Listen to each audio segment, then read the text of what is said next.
Nulle part dans les Écritures, il n'est question d'un mandat pour le confessionnalisme. Au contraire, le mandat est d'union et de connectivité. Ainsi, le problème est que l'histoire nous dit que le confessionnalisme est le résultat ou la cause de conflits et de confrontations qui conduisent à la division et à la séparation. Jésus nous a dit qu'une maison divisée contre elle-même ne peut pas tenir. Ce principe général peut et doit être appliqué à l'Église.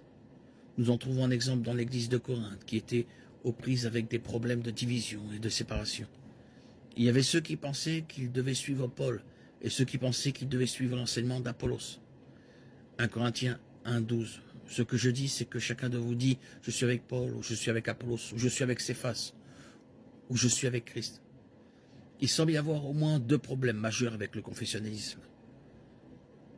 Cela seul devrait vous dire ce que Paul pensait des dénominations ou de toute autre chose qui sépare et divise le corps. Au verset 13, Paul pose des questions très précises. Christ est-il divisé? Est-ce Paul qui a été crucifié pour vous? Ou avez-vous été baptisé au nom de Paul? Cela montre clairement ce que Paul ressent.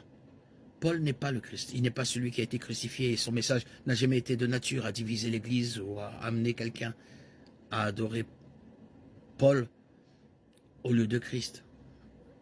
Évidemment, selon Paul, il n'y a qu'une seule Église et un seul corps de croyants.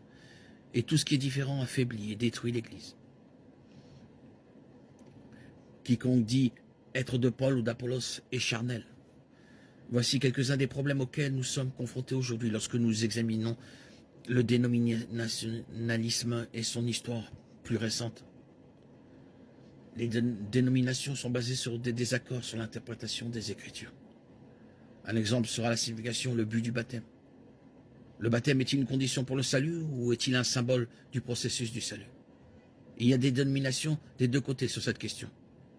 En fait, le baptême, sa signification, sa forme et qui peut le recevoir a été un problème central dans la séparation des églises et la formation de nouvelles dénominations. Les désaccords sur l'interprétation des Écritures sont pris personnellement et deviennent des points de discorde. Cela conduit à des disputes qui peuvent et ont fait beaucoup pour détruire le témoignage de l'Église. L'Église devrait être capable de résoudre ces différences au sein du corps. Mais une fois de plus, l'histoire nous montre que cela n'arrive pas. Aujourd'hui, les médias utilisent nos différences contre nous pour démontrer que nous ne sommes pas unis dans la pensée ou dans le but. Les dénominations sont utilisées par l'homme dans son propre intérêt. Il y a aujourd'hui des dénominations qui sont en état d'autodestruction car elles sont entraînées dans l'apostasie par ceux qui promeuvent leur agenda personnel. La valeur de l'unité réside dans la capacité de mettre en commun nos dons et nos ressources pour promouvoir le royaume dans un monde perdu.